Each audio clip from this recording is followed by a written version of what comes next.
When choosing items for your backpacking gear, you generally want items that are both lightweight and portable. The MSR PocketRocket 2 accomplishes both of these, allowing you to cook a nice hot meal while out in the wilderness. My name is Chris, and this is Gear Cache.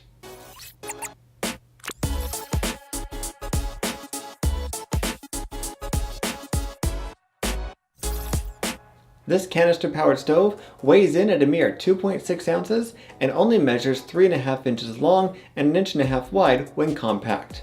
This means it takes up very little space and weight in your backpack. However, if you're worried about potentially breaking the stove, MSR does include a carrying case which will only add about an ounce of weight and keep your stove from being damaged.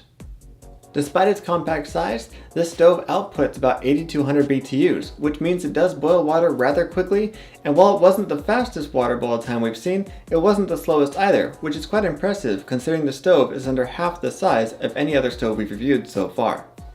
To get the PocketRocket ready to cook, first you're going to need to buy a fuel canister for a fuel source. Next, go ahead and open up the arms of the PocketRocket into their fullest extent and make sure that the fuel control valve is all the way closed. Go ahead and screw the PocketRocket onto the fuel canister, and as you do so, you may hear a little bit of gas escape from the canister while you screw the two together. This is perfectly normal, but go ahead and screw the two together rather briskly to prevent excess fuel from escaping.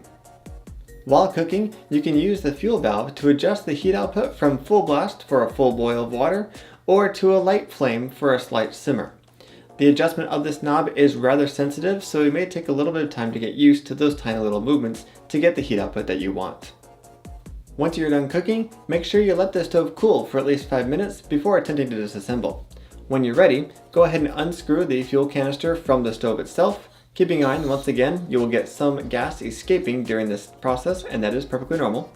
Next, it's simply fold the stove back down to its compact form and stow back into your backpack. So in conclusion, the PocketRocket 2 packs quite a punch for its size and weight, and while it cannot do quite as much as a larger camp stove based on like propane, it's intended to get you to places where those other stoves simply can't go. Well, that's it for this video, guys. If you liked it, hit that like button, get subscribed so you don't miss any future videos. If you'd like to consider supporting this channel, check out the Patreon link in the description of this video. And if you have any suggestions for future content, leave them in the comments below. We'll see you next time.